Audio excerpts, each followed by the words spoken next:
I'm going to introduce who's with me today. I'm Ted Rollins, Chief Executive. To my right here is Donnie Bobbitt, our Chief Financial Officer.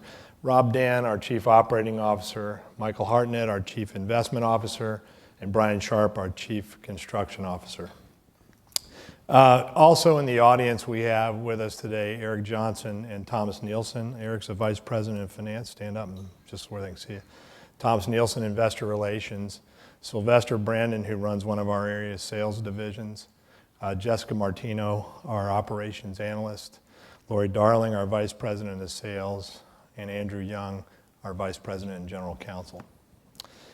We're going to take you through today our strategy. We're going to talk a little bit about our markets. I think it's important that everybody should have a book that goes over the various properties we have and our various markets that we serve. That's for you to take with you so you can see our assets. But I think it's important, and one of the messages we want to talk about primarily is the quality of our product, the quality of our markets, the quality of our people, and the quality of our systems. If you go to slide 2, you'll see that we deploy a differentiated strategy, we believe. A vertically integrated platform, and you'll go into that a little bit later in the presentation and show you why that's meaningful. But what we designed to do there is eliminate third-party markups, control quality, time, and cost, and there's a compounding of knowledge by building a prototype over and over with the same group that drives efficiencies and manage the ongoing facility once it's up and running.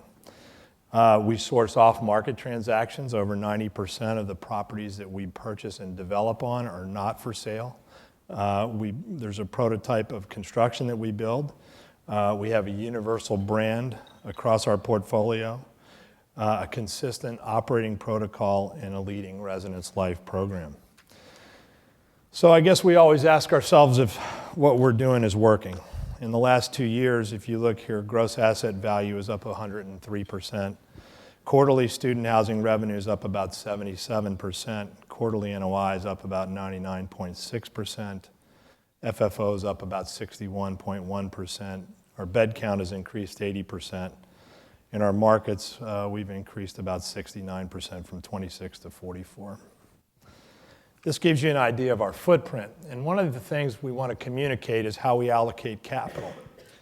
You heard Michael talk about the various state systems. We focus primarily on four-year public institutions, and we'll talk a little bit more of that in detail here in just a minute. But you can see that basically what we do is we deploy roughly $25 million allocations per market across the United States in the public school markets. If you look at the portfolio currently, we've got roughly 20.8 thousand beds. We've got about 3,500 developments, so a total portfolio of about 24,500 beds. This is how it breaks out. Our average enrollment of our schools is about 13,000, and you can see the pie chart here basically outlines for you the way it breaks out between the various market sizes. The average enrollment growth at our campuses is about 10.6% over the trailing 4 years, and you can see how it breaks out in that chart as well. If you look at our annual tuition, it's about $8,400. And our average SAT score, and I think this is an interesting statistic, is about in the 75th percentile. So we're getting some pretty good students that come to the schools we serve. If you look at the distance to campus, our median is half a mile, and everything other than the part that's out is a mile or less. And in the instances where it's over a mile, it's typically a market dynamic in that some schools have residential rings around them, so it's virtually impossible to build in next to the college or university. Our average age, median age, is 3.1 years, and that's how it breaks out.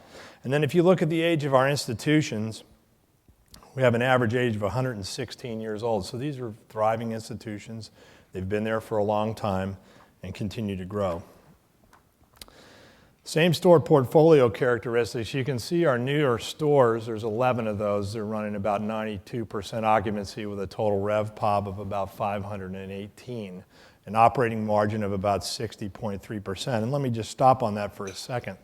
We have designed our prototype for the last 8 years and slowly increased the bed count. They're designed to operate at 60.3%. So really, from our standpoint, we're getting some operating leverage when you see the occupancies come up in the newer generation of products due to the bed size. Rob would like to tell you it's all his operational prowess, but I don't think that's the case. 272% growth in NOI. That's primarily because they delivered the prior year and we're getting a good increase there. Our same store properties run 92% occupancy, a 500 total revenue per occupied bed, about a 52% margin, and we've grown the NOI there about 6.4% in the trailing 12 months. If you look at our markets, a lot of what we do is try to select markets where we feel the growth is sustainable, the schools have a good program, and we underwrite roughly 40 various metrics to determine that. The first slice here takes schools over 5,000 full-time enrolled undergraduate students. So as you can see, that represents a universe of roughly 633 schools with a total of 5.7 million undergrad enrollment. We focus on four-year public schools, both flagship and non-flagship. However, we're heavier weighted towards non-flagship. If you look at what we seek to develop, and I've said that prior, it's four-year public schools, and we focus on mid-market schools. If you go to the next slide, this is really how that breaks out. Flagship and non-flagship schools represent 74% of the 5.7 million total undergraduate students and only 53% of the schools. And as you can see, that dotted blue line is generally our market. That's where we like to build. That's where we think the best growth is. That's where we think the best market opportunities exist. We have a shift towards value in education, and you can see a couple of metrics that we put up here. Michael talked to you a little bit about the knowledge-based economy, seeking the four-year degree, and north of that made a meaningful impact in the unemployment rate, made a meaningful impact in the amount of earning potential. But if you look here quickly, enrollment growth in non-flagships about 11.9%, flagships about 9.1%. And that's really the trailing 4 years.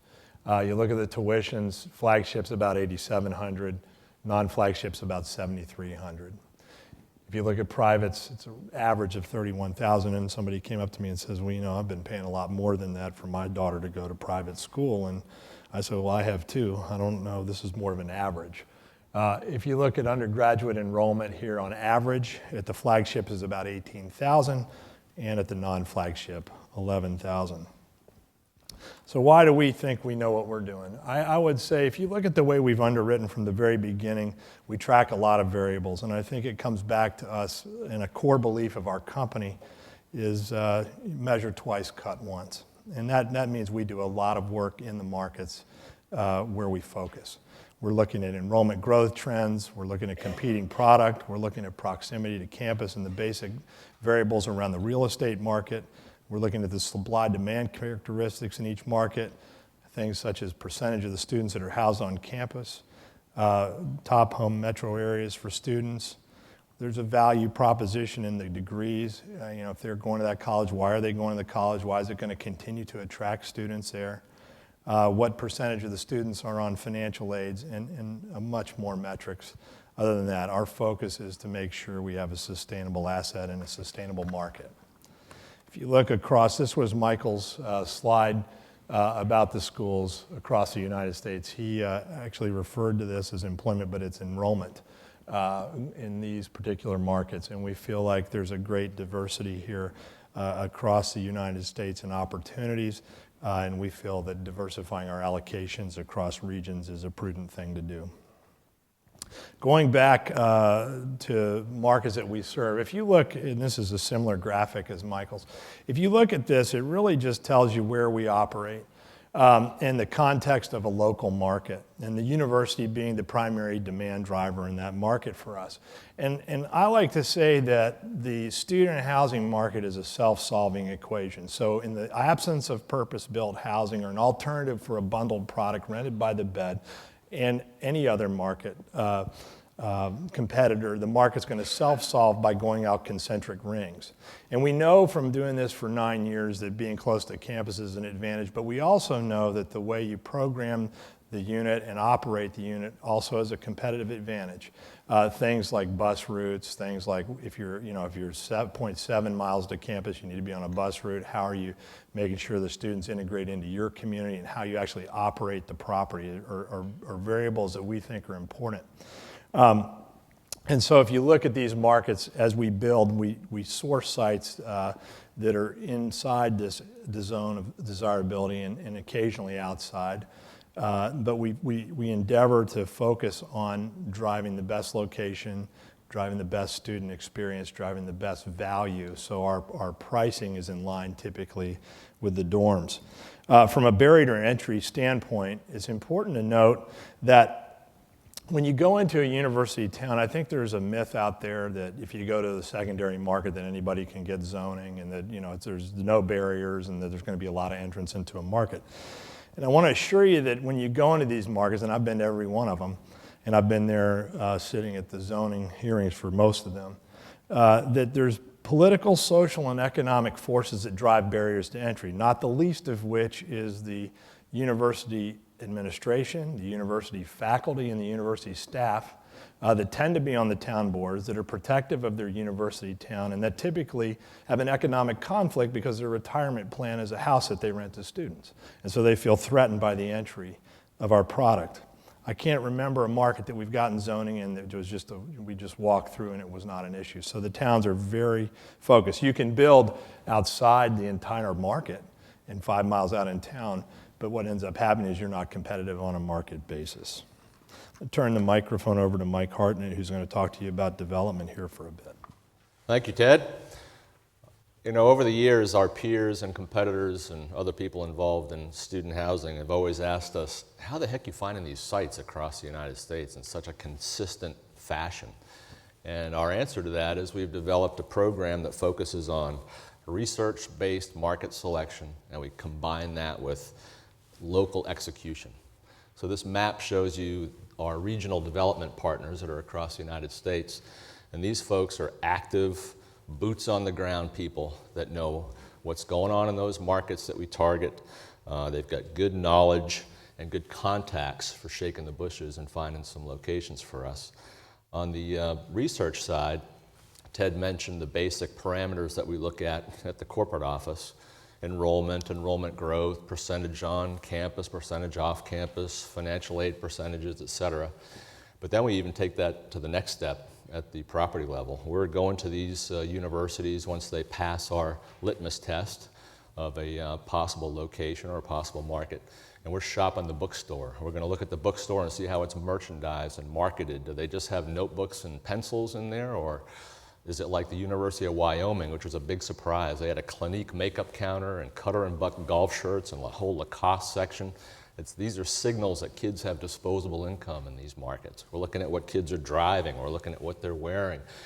There might be a student in the student union that's just trying to have a ham sandwich for lunch, and we're going to go in there and do some grassroots questioning. Hey, we're thinking about coming to town. We're thinking about being over here. Where are you living now? We're thinking about charging this, and just listening to those students. Great information data gathering before we even decide to purchase anything. So once we get excited about these opportunities, these selected markets, then we send the list off to our regional development partners, and they scour that zone of desirability that Ted and Michael were talking about. They're going to get in their car and they're going to drive those markets in concentric circles away from campus, because remember, proximity to campus is key. So they're not looking at sites that are for sale. In fact, 90% of what we purchased wasn't even for sale. So they're looking for great spots, an old retail center that maybe we can tear down, a field that maybe has a few issues or problems close to campus that we can fix through some value engineering. And we're going to find out who owns that thing. We're going to find out who owns that site.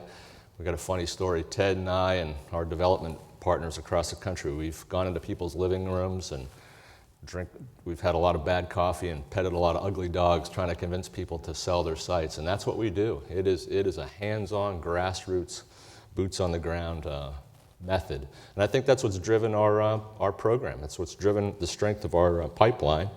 And it's just been an efficient way to supply our development pipeline for future growth. Okay. The results of that program has given us a pretty robust pipeline that we talk about often. You know, that internal research that we do on the basic parameters, through that we've identified 250 potential markets that meet those initial parameters. And of those 250 targeted markets, we've got 80 sites that are in some various degree of approval or entitlement. They might be going through the initial stages of due diligence, or they might have a full-fledged LOI or contract on them. Those 80 sites, assuming, as Ted mentioned, an average asset cost of $25 million, those 80 sites equate to a $2 billion worth of potential investment for the company. Of those 80 sites, we've got 30 that are even filtered even more, that are under an LOI or contract situation.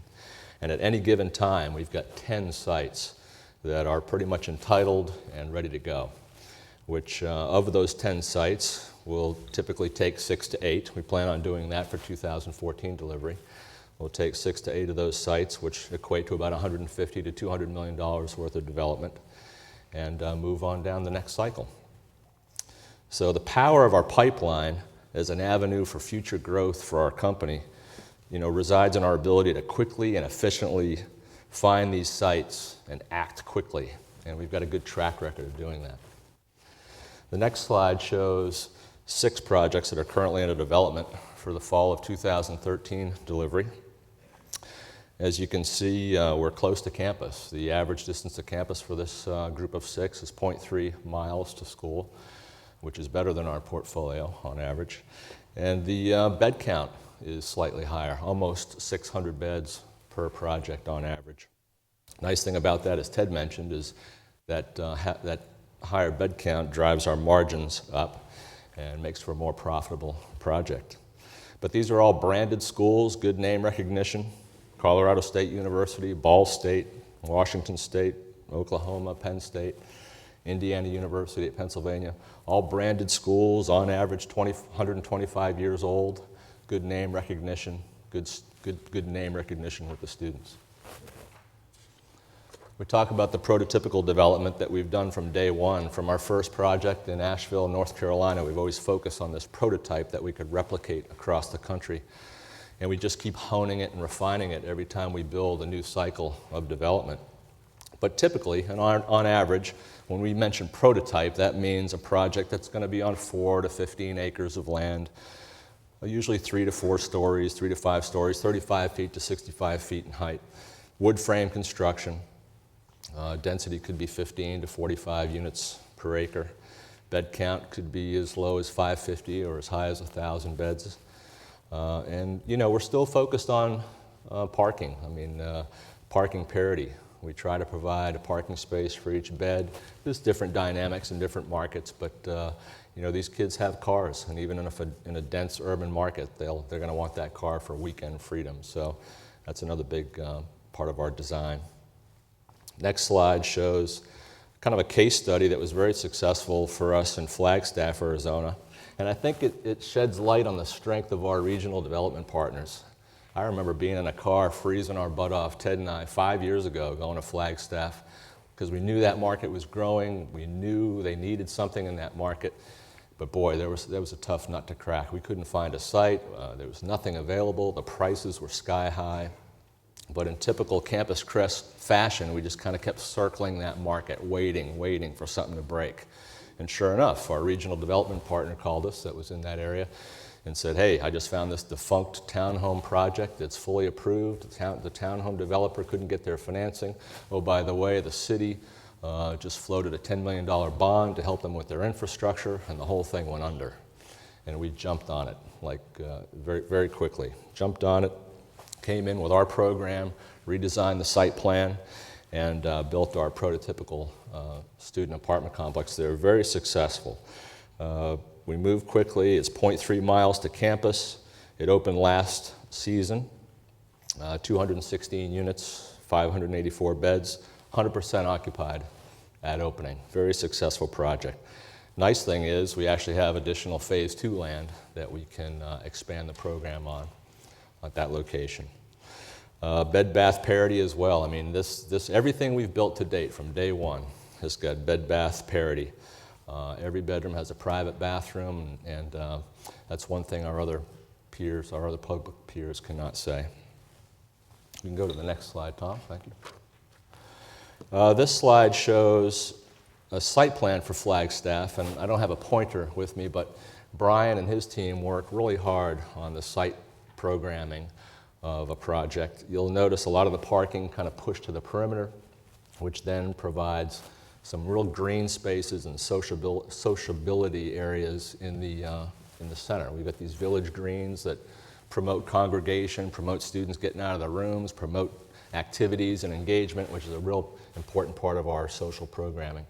But you've got the clubhouse in the center, the pool in the rear. Behind the pool, you've got the sand beach volleyball, basketball courts. These are our standard amenities for one of our prototypical projects. Fitness center inside the community center, the clubhouse, which is now 8,000 square feet in size, coffee shop, bistros inside, soft seating, private study lounges for students, really a fully resort-style finished clubhouse. On the inside, next slide please, at the apartment level, these are just kind of bread and butter 2- and 3-bedroom floor plans that we've used from day one. However, Brian and his team continue to hone it and make it even more efficient. So these have really been refined over the cycles of development, where if you look at the 3-bedroom, 3-bath on the right, where you enter the apartment at the bottom right, come in a little foyer, you've got that shared kitchen area, dining room, living room, fully functional kitchen, washer and dryer, appliances, 60 channels of cable TV, internet provided. But then you have the 3 bedrooms that come off the common area, all exactly the same size. Nobody's got to draw straws for the big room. They're all about 11 by 11 feet in size, large walk-in closets, private bathrooms. This has been a market-tested, market-accepted floor plan that has worked for us over the years. It's a building module also that we can expand and use in other more dense applications. We know this works in a 3- and 4 level apartment building, but we can also use these building modules in a denser application. The next slide shows an interesting redevelopment program we just went through. In addition to ground-up construction that we have done since day one, we're also looking for selective value-added acquisition opportunities. And this is an overview of Stillwater, Oklahoma at Oklahoma State University, where we were able to buy an existing asset at a great price, and it had good bones. The floor plans of the existing apartments had good bones. It had some underutilized land in its existing site plan, and it only had 384 beds. So we were able to add 228 new beds, a brand new state-of-the-art prototypical clubhouse, tore down the existing clubhouse that was there, and a full new amenity package. So now this 612-bed project opened in August. Very well received, 100% occupied in the market. And this particular project, as I said, was very successful. I mean, return on cost for this redevelopment value add was 9 to 9.3% projected. It was an excellent opportunity for us to leverage our vertically integrated platform and really add some value to an underutilized asset. We're looking for more of these. They're hard to find. These are little diamonds in the rough. So we've got teams that are out there shaking the bushes looking for these. But this type of upside and this type of transformation is what we're looking for. And we're looking for them, but they are hard to find. Next one, please. We also, it's hard to see in the photograph for the Oklahoma State project, but we added a townhome component in that site plan that was very well received.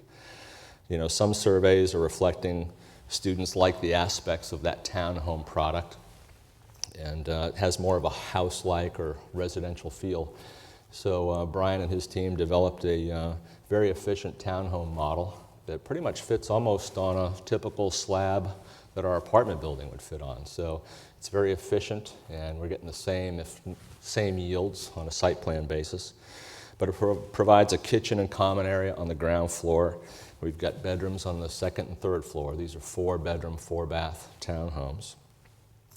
But it has that kind of front door entry off the ground floor, and it has a back door off the kitchen, so it feels a bit more residential for the students. And it's satisfying what we think is another growing sector in the student housing market, that more residential option of housing. We think it's going to be a great complement to our core business and plan on adding this on future developments as well. So I'm going to turn it over to Brian now. So thank you very much for your time. Thanks, Mike, and good morning, everybody. As Ted introduced, I'm the Chief Officer for Construction, and we've heard a little bit there from Mike about our market selection, our development pipeline, and our product type. And I'd like to talk to you briefly just about what the construction group does to provide what we feel is probably a 15 to 20% cost advantage in the price of delivering our project. We do it in three ways, really. The top blue bar there, repetition and refinement of a prototype. Mike talked a little bit about it.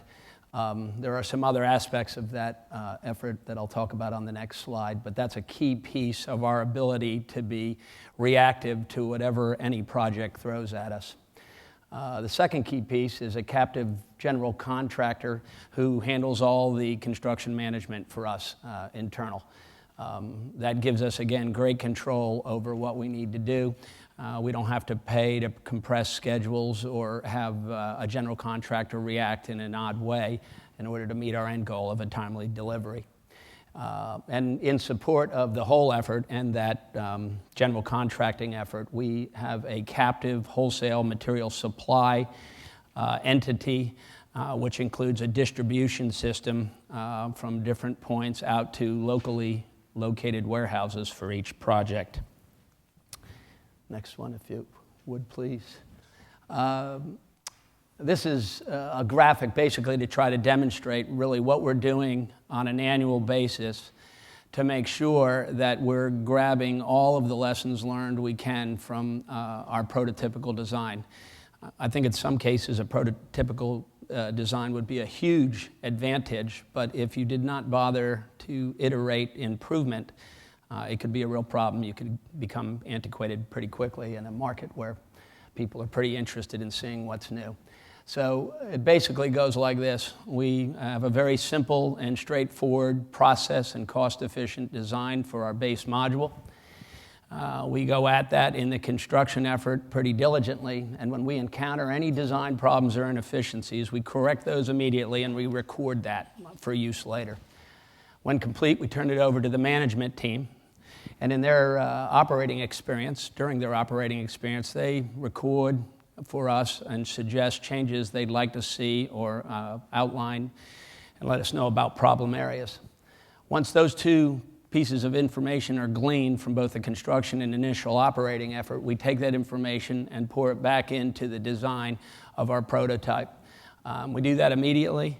A lot of times, some of this is done even during construction projects, and we may see what was originally planned change slightly to overcome some of these deficiencies. But certainly by the next cycle, I think what's really sort of remarkable about this, if you took a floor plan from our very first project in Asheville, North Carolina, was the only project for Campus Crest that I didn't participate in. But if you went back to that floor plan, in their 3-bedroom apartments and held it up and sort of transposed it onto our current floor plan, there is very little difference you would see in terms of the actual diagram itself. Details, choices, and specifications have changed. We've worked out different things, grown electric services and such over the years to make sure it accommodates the student life, but we have stayed pretty much to the same module, and we've built that module, which is basically 12 apartments or 36 beds. We built that module 570 times in 7 years. So there's extreme familiarity, which is a huge benefit for everybody that works and lives on the delivery side of our projects. Our captive general contracting arm may seem not that special, and I think if you just thought it was just a typical construction company, I might be inclined to agree with you. However, most of our subcontractors and vendors that we utilize we utilize on multiple projects within a single year and use them over and over year after year. We've got 2 partner architects and their entire team of subordinate engineers that have done everything that we've built to date. We've got 2 framers. We do have multiple plumbers. We currently employ 2 electricians. And we do have 1 HVAC contractor that has literally put every HVAC unit we've built since that first project was complete after Nashville, put every HVAC system in place. So that familiarity and the partnering with that entity creates a certain loyalty to us from them. It gives them great familiarity with what they're bidding. I think their numbers are tighter, and they're certainly more effective and efficient at delivering the product. The other way that I think the general contracting arm is able to significantly benefit the company's overall goal is to make sure that whatever we're working on is delivered on time. In a traditional construction management or general contracting setting, you might have a general contractor who encounters a problem, and by the way, they always do, and feel that they're entitled to a change order, and you can go into a long, drawn-out process with them about why they should or we should extend a schedule. With our own general contracting arm, we don't encounter that. Basically, we draft a schedule just as everyone else does. We review the progress against that schedule quite diligently and very regularly. The difference is when we encounter a progress anomaly, whether it be a defaulting subcontractor or, again, a problem with one of the details or some interface between our prototypical buildings and the unique site that we're building on, we are committed to keeping the schedule where it is. So we just develop a workaround schedule to make sure that that original schedule that's up there in the number 2 o'clock position is always honored, and that we'll meet that original promised delivery date. And that's a key factor in our being able to control our cost as well, because obviously presence on the job site turns into expense. I get questioned a lot about the cost of materials and how that affects our ability to deliver our product at what we think is a discount and a pretty efficient price point. This is a graph from National Association of Home Builders that represents change in cost from 2000 to 2012. And the red line, I think, is gypsum products. The light blue line is concrete. The green line is lumber. And the dark blue line below the light blue line is the line that represents the overall cost increase in material product for residential construction over the last 12 years. And it's really not significant. And more importantly, the prices don't move together, and there's really not necessarily an adverse effect on the price of our construction per square foot. If you go to the next slide, this is a little more graphic representation of the cost of lumber per 1,000 board feet. And what I wanted to draw your attention to, as much as material cost fluctuation or seasonal changes or seasonal adjustments would affect the cost of a project, how we react to that information and how well informed we are has a great impact about the cost of our construction. All of the red lines represented on the graph vertically are dates upon which we made the commitment to bulk purchase our lumber for that given year. And you can see most of the time we're pretty successful at taking advantage of a seasonal adjustment. This all sort of rings out down to one thing: how consistently can we deliver student housing at the price that we're doing it, and can we be predictable in the date? The first year over there on the graph on 2005 was Asheville, North Carolina. It was a one-project year and really the flagship for the company initially. The second year, we were doing the same building again, the prototypical building in Milledgeville, Carrollton, and Las Cruces.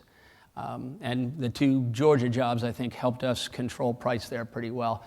the third year, where you see the anomaly, we had changed and enhanced our prototype significantly, sort of adjusted to who we were going to be, offered more amenity and a 3,000 square foot add to the original clubhouse design, and expanded geographically as well.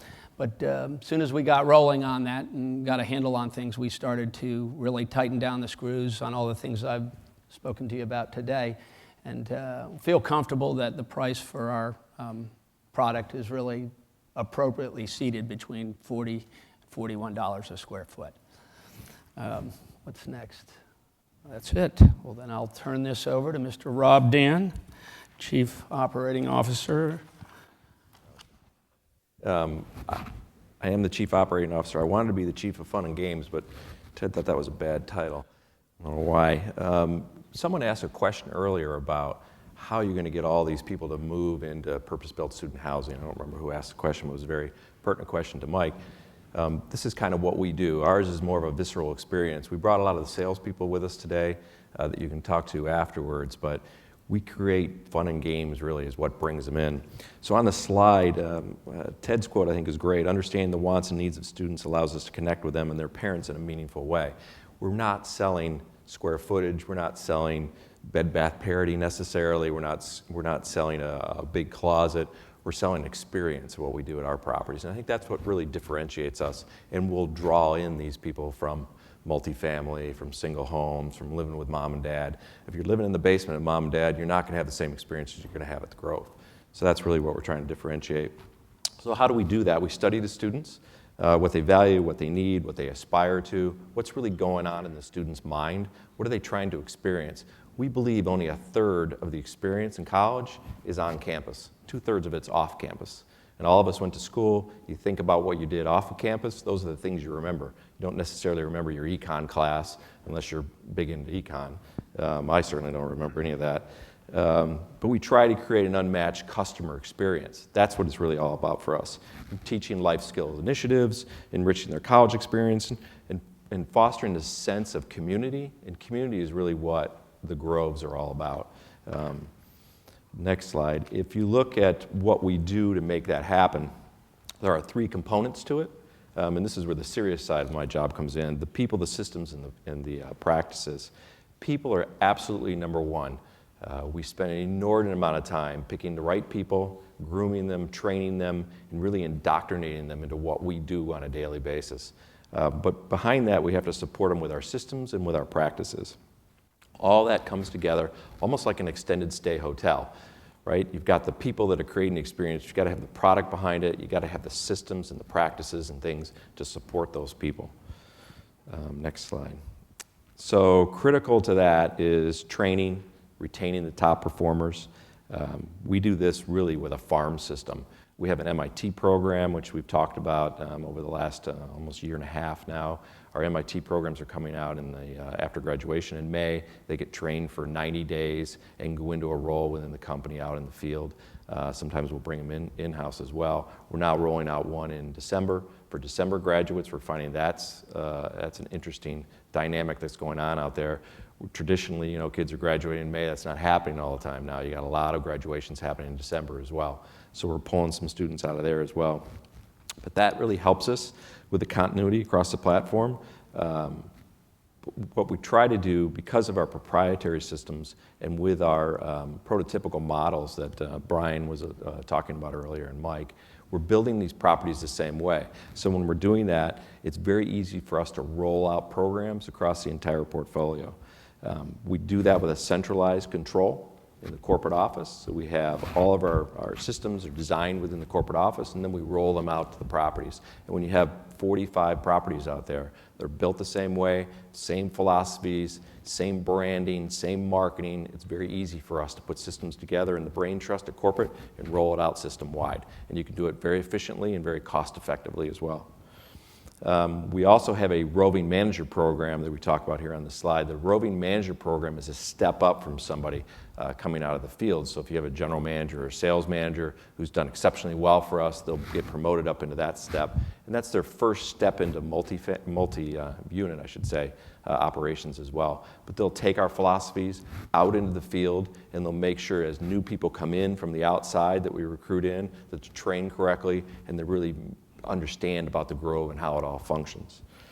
The MIT program I talked about already, and the training that we do training consistently. It seems like that's all we seem to do is training. We have an annual meeting, for example, coming up here in January. It'll be 3 days. We're bringing in all our general managers, all of our sales managers, all of our maintenance supervisors will all be in.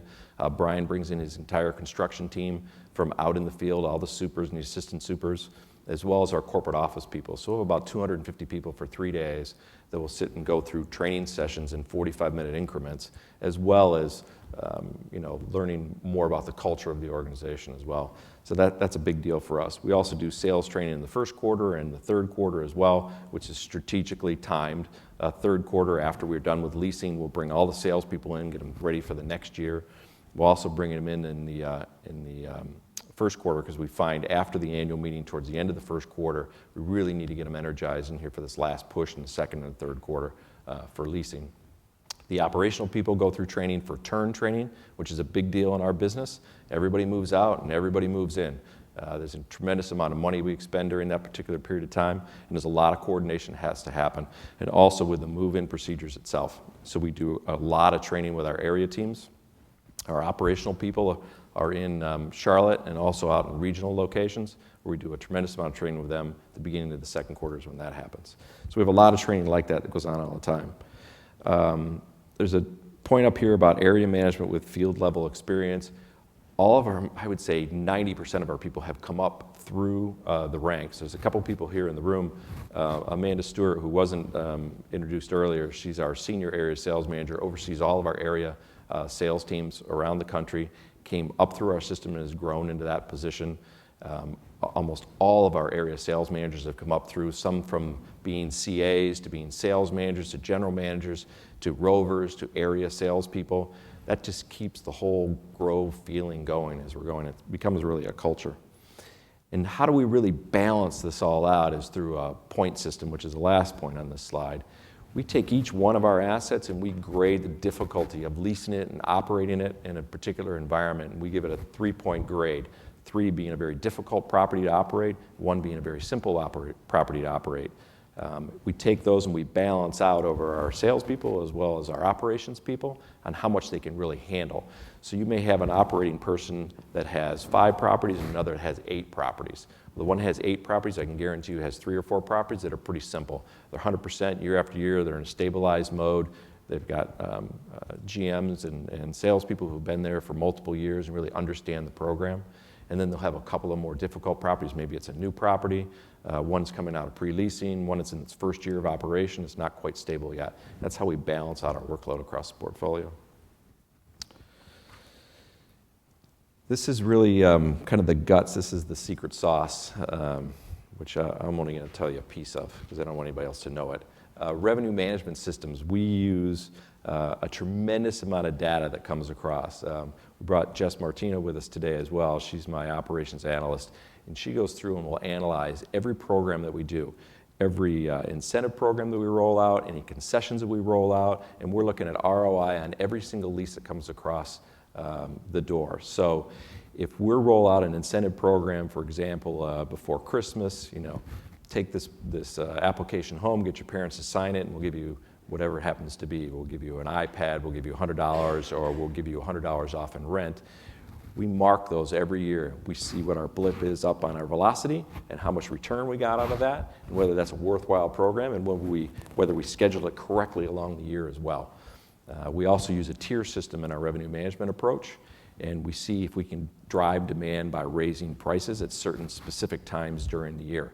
And that's driven either by a quantity of beds that's within that tier, or where it's a time frame that's going on during the year. As far as expense management, This is kind of in my wheelhouse. We watch this on a daily basis. It's actually an interesting model. I came from the hotel world where you had a tremendous amount of expense control issues going on all the time. In student housing, it's a lot simpler. You have utilities, you have staffing, there's no food and beverage component. There's very few variable costs to control, so it's much easier to control, and we watch that on a daily basis. Customer experience is a huge deal for us, and this is what I was alluding to in the very beginning. It's about this visceral experience that these students have when they're living with us. So how do we make sure that it goes right? We have an automated call system. If somebody has an issue, locked out of their apartment, fight in the parking lot, which is a reality in student housing, an issue going on the property, we have an automated call system that they can call into 24 hours a day.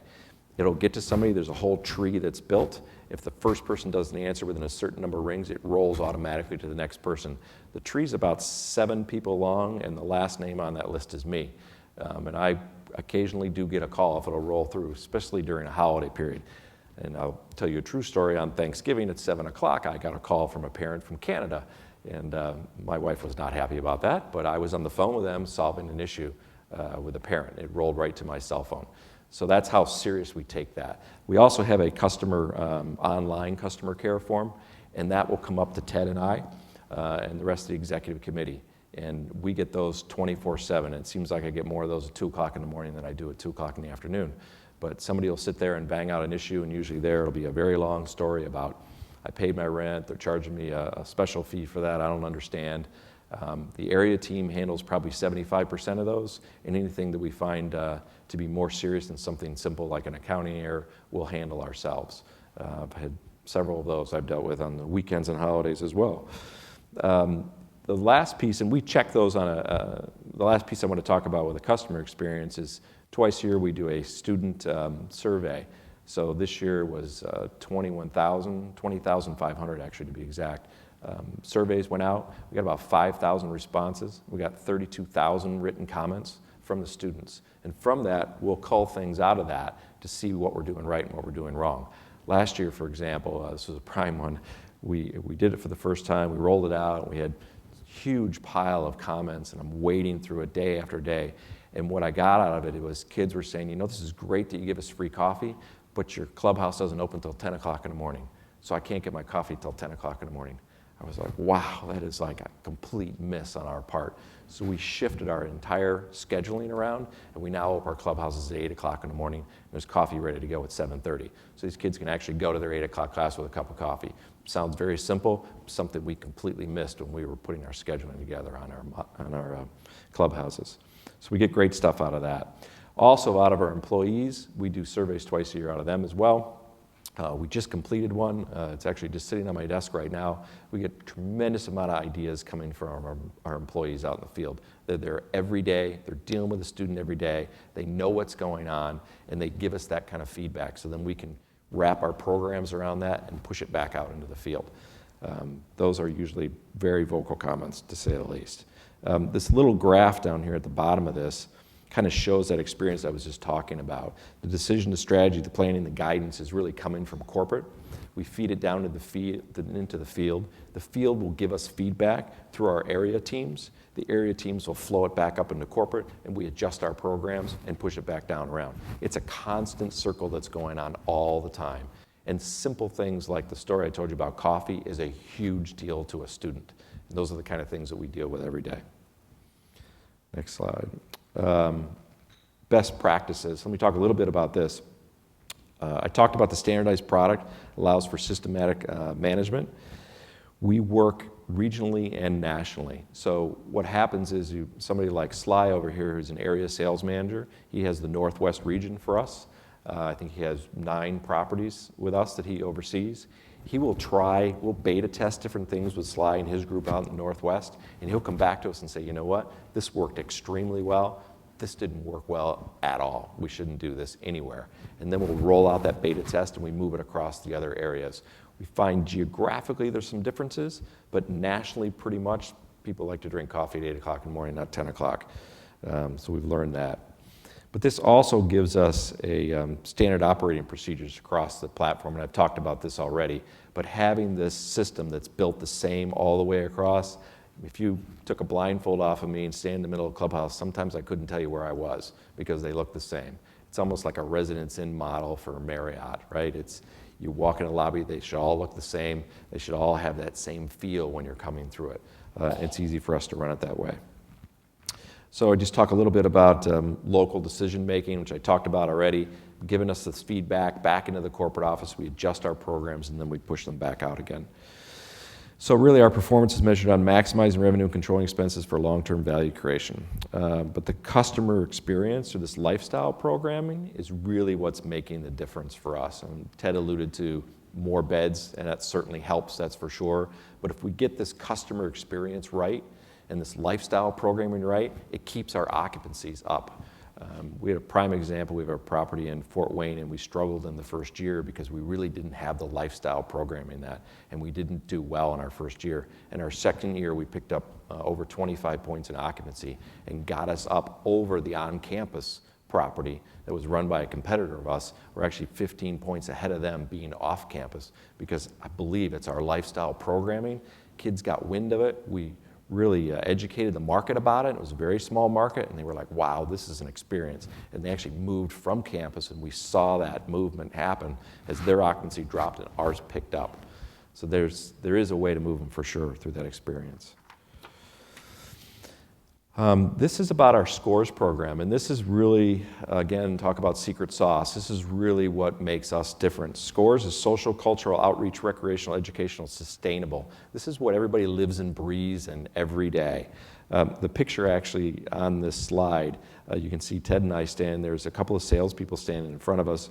Brian's over in the corner. This was Arbor Day, and we were planting 17,000 trees around the company. All the rest of the people that are in there are actual students and residents. So as we went around, and I don't remember, we picked 3 or 4 or 5 that day we were at, personally flying around, these kids would come out to help us plant these trees. It's really a sense of community is what it was all about. And we try to bring them in and educate them about all that as they're going through school. And again, Ted wrote in here, by having an unparalleled customer experience for students build their social life and community, we create this sticky residence. And what we mean by sticky residence is we get kids that'll stay multiple years. Last year, we had about 37% of our students renewed, which is important, obviously. It makes it easier for us to sell. This past cycle, we got up into the 40s, or about 42.5%, almost 43%. Our goal is to get ourselves up to 50%. But as we create clean, sharp, professionally run properties with a great experience, we think that number is going to continue to grow for us. Obviously, you'll never get to 100%. You got kids graduating, kids transferring, et cetera. But 50% is a very healthy number, and we think we can get ourselves there. Next slide. So really what it's all about to all of you and to us is building the revenue and the NOI. I talked a little bit about tiered pricing in our revenue management system. We have a 6-tier system. We've actually implemented a 7-tier system in some of our hotter markets. What we do is if you take a 600-bed asset, we divide it into 6 different portions, obviously dropping 100 beds into each. We ratchet up pricing through that tier system.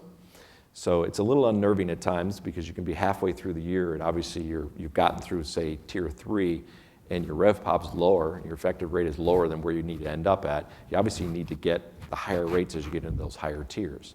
So that helps us, though, drive demand. I'll give you a prime example. We were all in a management meeting and November 1 hit, and we signed more leases on November 1 than we ever have in the history of the company. And so Ted said, wow, that's a great day. I said, guess what? The tiers went up across the entire portfolio. So we went out, we messaged it, we said, you know what? You want to get in? This is the price you're going to get into. 24 hours from now, it's going to be this price. And everybody stormed the front desk and renewed. And that certainly has helped us in our leasing this year.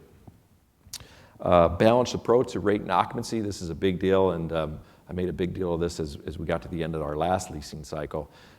We obviously want to drive rate, and rate's very important, but occupancy is just as important. and having a head in bed and having a great experience is very important to us. So we try to keep a good balance with that, and we look at it property by property. So we don't look at necessarily globally. We can look at it and start out, and we'll take a swag and call it a budget, and we'll say we're going to be up 2.5%, 3.5%, whatever the number happens to be. But it really matters what happens as you're going along. What's been the demand on those tiers? Can we move to the next tier? Can we not move to the next tier? If we can't move to the next tier, how long are we going to sit in a lower tier and sell at a lower rate in order to get the occupancy to respond to us? And it really depends on each individual asset and what happens. So as we're going through the year, we can kind of see where we're pacing on our velocity and on our rate, but it's really about 2/3 through the system we'll start to say, okay, we're really in a great spot right now. Now we can start to dial it up a little bit. I'm concerned when I hear some of the private guys specifically will say, Jim, we're doing great. We're up 3%, we're up 4%, we're up 5% in rate. That's terrific. That's a point in time, though. The reality is when you get to the end of the year, where did you end up? And where's that balance between those two? If you push too hard on one lever, you can really hurt the other level. And we tried to keep that balance. We were successful with that last year. And we're doing the same thing again this year.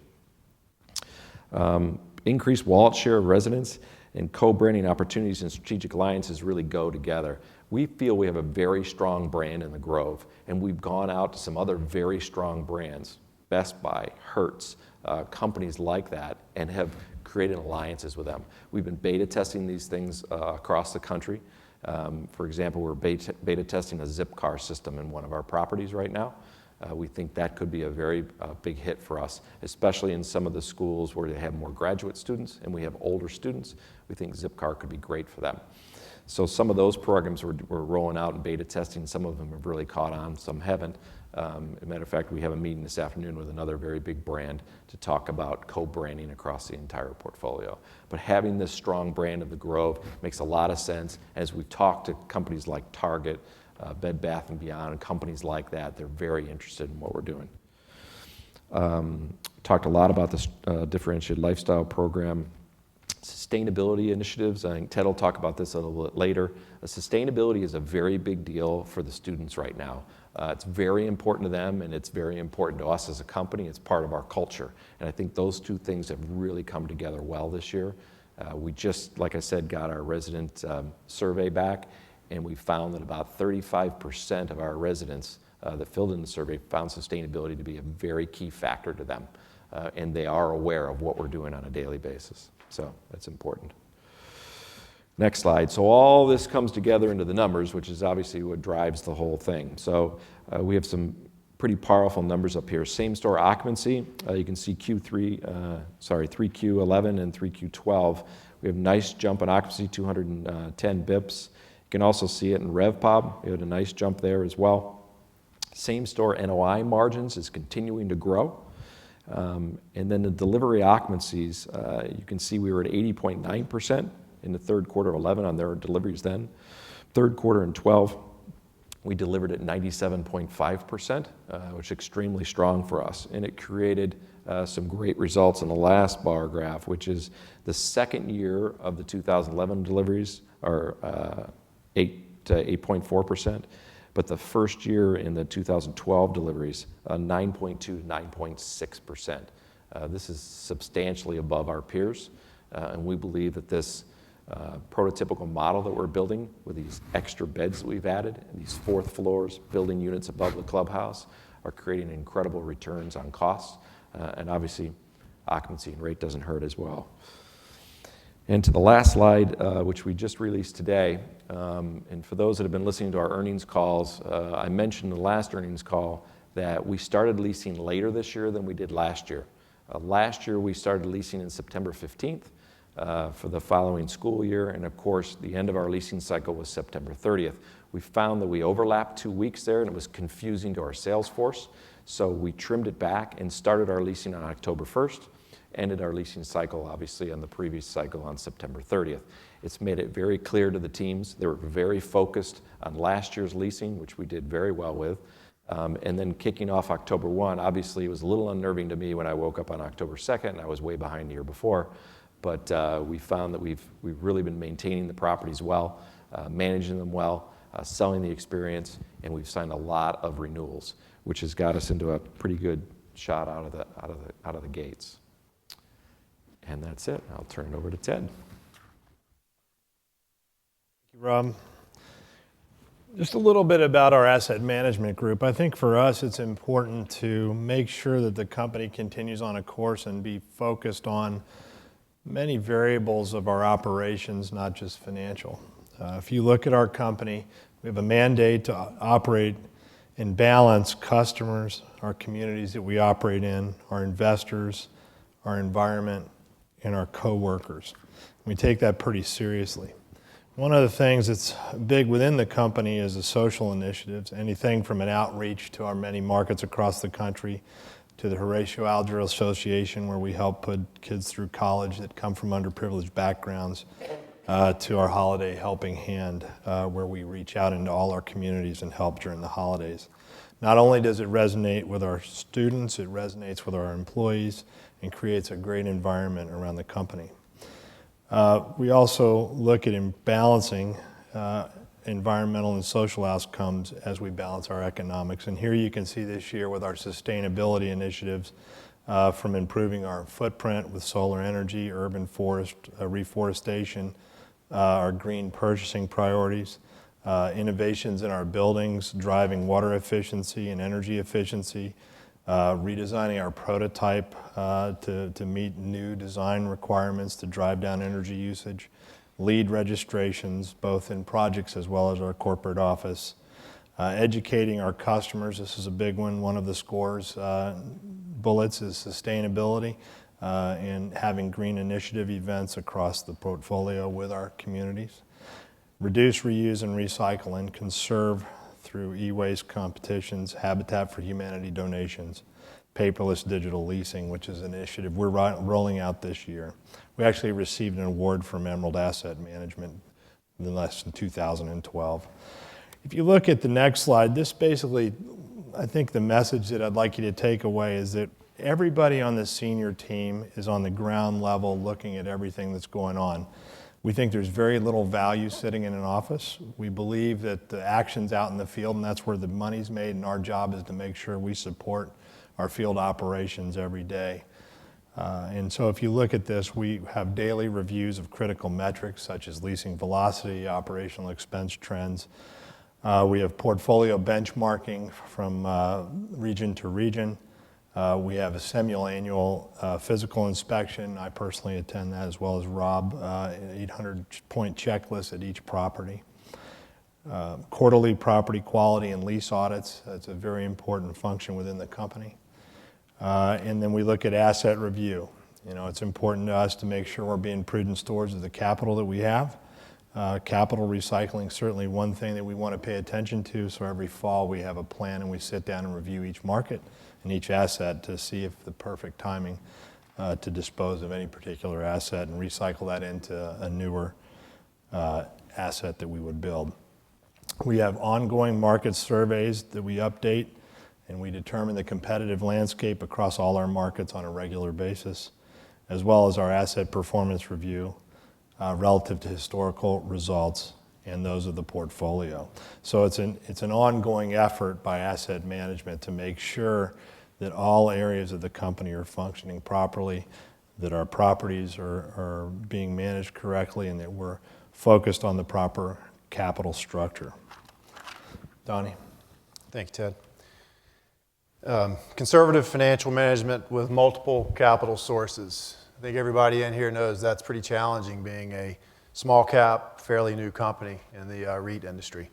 And we believe we've been very effective navigating through that, keeping a low leverage on our balance sheet, accessing the right products, the right capital products at the right time and the right amount. We want to keep our leverage low to allow us to continue the growth of the company. Since going public at the end of 2010, we focused on a goal of becoming an investment-grade issuer at some point in the future. We feel that's in probably another 2 to 3 year time period, but we also operate our company and manage our balance sheet in accordance with that. That means trying to keep secured debt to a minimum, keeping overall leverage to a minimum, And we update our progress towards investment grade scoring on a quarterly basis with our banking partners. And currently we score very well in the majority of the categories, and the only ones that we don't score as well or sub-investment grade right now are primarily due to size. And those will take care of themselves as we continue to execute our growth plan. Next slide. We've been very attentive to staggering our debt maturities. As you can see here, we don't have any large maturities in the near future. We've layered them out, staggered them out very well over the next 7 to 10 years. We're also in the process of amending our unsecured credit facility. We have commitments that are oversubscribed for our targeted amount. We will be amending our facility with a committed amount of $300 million. And inside of that, we'll have a $50 million term loan facility, slightly better pricing, extending our term out to 2017 with an extension option to 2018. And that's where you see the blue dotted line out to 2018. Also, one of the more attractive things that we're getting in this amendment to our facility is the ability to finance 100% of our wholly owned developments, a portion of those projects for the next year. And we'll continue to grow that sublimit within our facility, so ultimately we can finance, until we become an investment grade issuer, we'll be able to finance 100% of our wholly owned projects on our line. Right now it'll allow us to finance roughly three wholly owned projects on the line completely. It's just a much more efficient execution on the credit side, being able to do that as opposed to going out and securing construction loans, which we'll still do for our joint venture projects as we continue to do some of those. Next slide. On this page, you can see since going public at the end of 2010, we've been very active in various parts of the capital markets. Top left, including the IPO, we've been to the equity markets 3 times. Our follow-on in July of this year, we issued preferred equity in the first quarter of 2012. We're the only issuer in the student housing space that has preferred equity in our capital structure. We think that there's an appropriate amount to manage to in our total capital stack for preferred equity. In the top right, we have secured joint venture capital with our partner, Harrison Street Real Estate, to continue to grow the size of our portfolio while also managing the balance sheet risk and credit side. And then in the bottom section there, you see the activity we've had in the debt side, on the debt capital markets, where we have amended our credit facility. Last year, we turned it from a secured to an unsecured facility, and we currently have 19 of our 32 wholly owned assets are unencumbered as a result of that. We also accessed, back in 2011 and this year, Freddie Mac financings on our properties. We're doing that in a measured amount. It's a very attractive long-term debt product.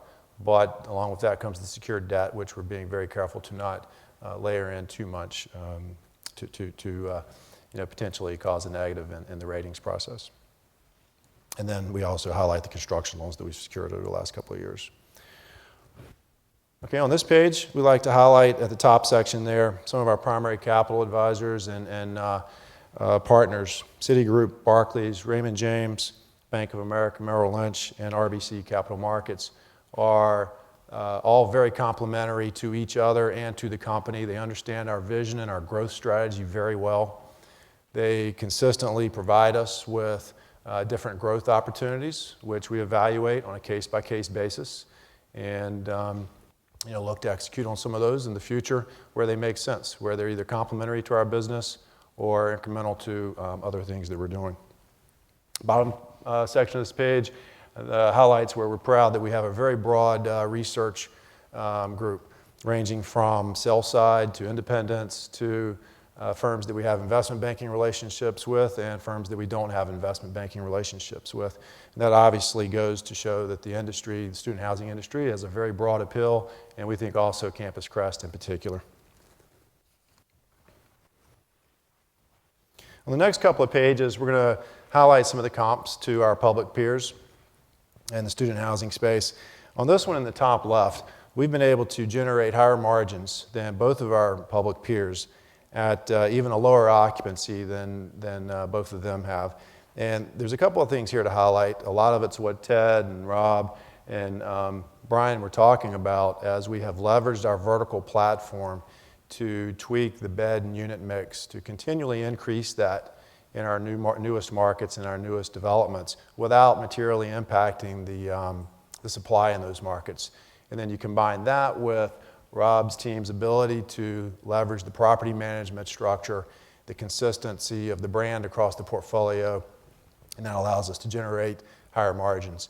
The 2011 and 2012 deliveries, and we expect with our 2013 deliveries, should generate and have generated higher margins than our same-store portfolio as a result of some of the items I just mentioned. Top right is final leasing for the 12-13 school year. It's been well noted that we were the only one of the three that increased occupancies and increased it fairly materially year over year. We're very proud of that, along with the same time increasing rental rates. And then the bottom left summarizes the development yields that we announced for our 12-13 openings. And as you can see, those are significantly stronger than our two public peers for what we've seen that they've disclosed. Next page. On this page, everybody's aware of the valuation differences, and we think that offers a great opportunity for an investment in our company as we continue to execute our growth plan, continue to generate results that are very positive and positive trends. We think that valuation gap continues to narrow as it's done here in the recent couple of quarters. The top two charts show you the next 12-month implied cap rate and the FFO multiple. They both are very similar stories. Bottom left, our yield at 5.5% on our recent stock price is 220 basis points higher than the industry average in student housing. And then the bottom right, what we wanted to illustrate is if you take the average forward multiple on consensus, on the street's consensus numbers for ACC and EDR and apply it to our consensus for 2013, it would imply a stock price of just over $16, while at the same time providing for a dividend yield of 4%, which is above the average of both of our peers. So again, we think that provides for a very attractive opportunity and investment in the company. And with that, I'm going to turn it back over to Ted. Thank you, Donnie. I just want to close by saying that we want you to take away from this that we feel that we've got solid markets, and we research these markets quite diligently to select them so we have a sustainable operations in those markets. We built a prototype that we feel is efficient. We think it's one of the better ones out there as far as an operating platform. Our vertical integration allows us to deliver it at a 15 to 20% discount to our peers, which results in a meaningful delta in the return on cost. And all this with the backdrop of a conservative balance sheet and managing it to a paradigm similar to that of an institutional grade company. I would like to at this time apologize for not announcing and introducing you to two of our marketing folks in the back who I missed and oversaw, and Rob pointed out. So Emily Rand runs our marketing group, and Amanda Stewart, you can stand up there, runs our area sales, senior area sales manager. And with that, we'll turn it over for questions to the panel.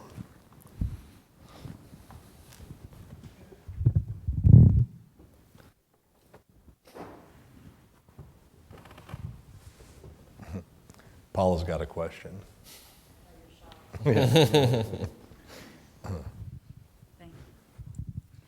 Ted, you mentioned doing an analysis of your assets every year and thinking about recycling capital. So are you thinking, what do you think the time frame might be where you have enough scale that you can be able to do that in a more regular way? And are you thinking in particular around those earlier vintage assets that are lower margin? Yeah, that's a great question, Paula. We're focused on that. This year we think there's 2 markets to 3 markets that are on the list. And I would say you could see that happening as early as 2013 on a small basis, not on a very broad basis, but on a very selective basis. and then reinvesting that dollars back into the newer assets. We do have some of the older assets that operate at great profits. And so we won't be coming out of that just given the vintage, but it's a combination of vintage and market and our ability to reallocate those dollars. And we take that very seriously. So I would say in 2013, that's definitely on the list on a limited basis and on a continuing basis as we review each fall.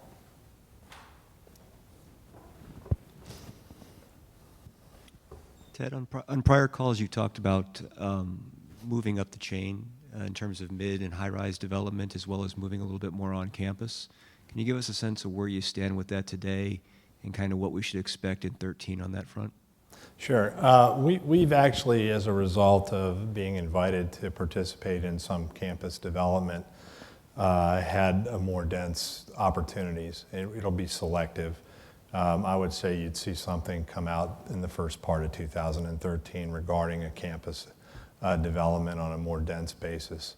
With respect to just the overall program, I can tell you we have, as we've moved into the Northeast in certain markets there and throughout the country, and we found locations, you'll see a little bit denser product. Still wood framed in most circumstances, but a denser layout for the product.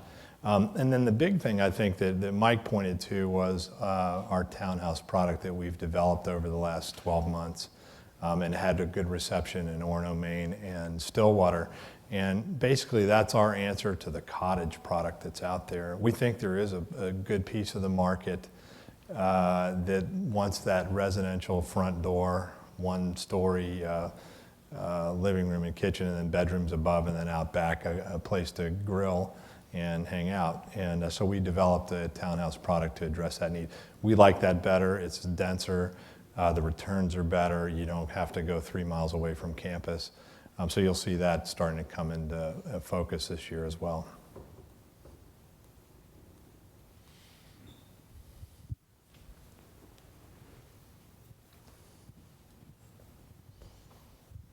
Morning, guys.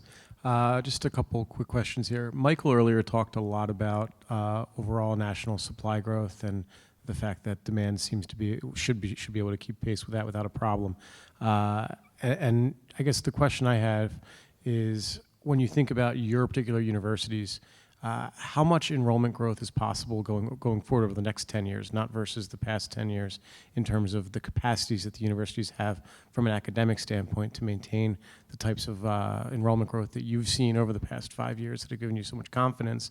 You know, can they maintain that going forward? And second of all, how much supply growth are you seeing in your markets relative to that growth? Thanks. That's a good question. And I'll give you a little bit of anecdotally here.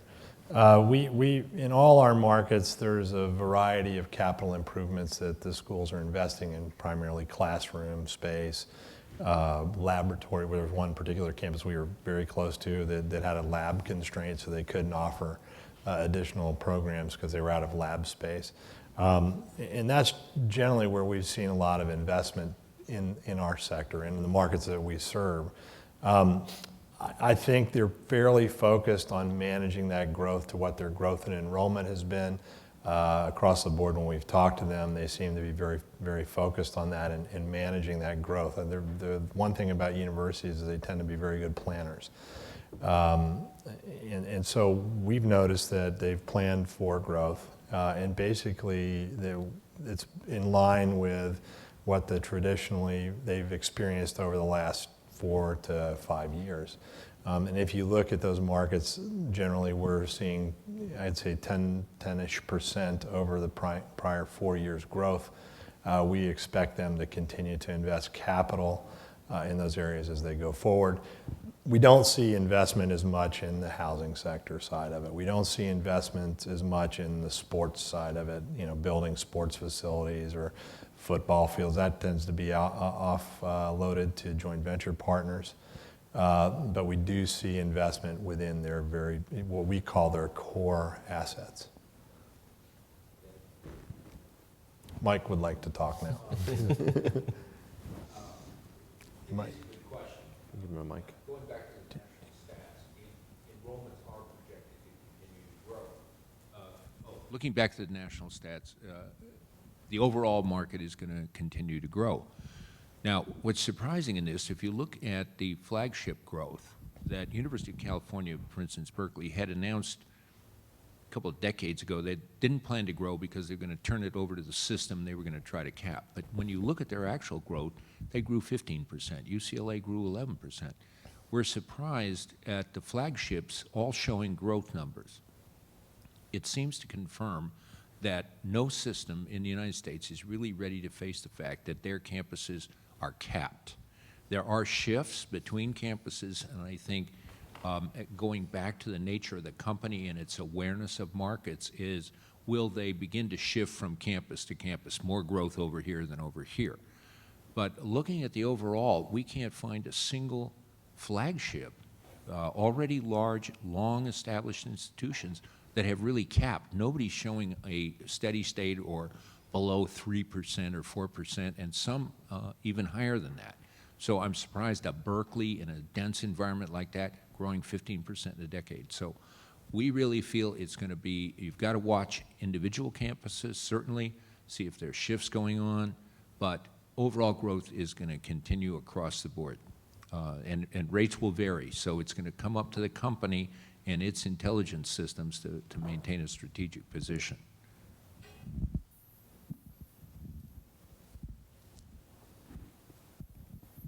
Hi, so you guys have a very young portfolio, but year to date, outside of your development pipeline, you spent about $6 million or $580 a bed for everything that's older than 2 years on CapEx. So I guess I have two questions on that. One, can you talk about how much of that is recurring maintenance, how much is redevelopment, and how much is the solar build out?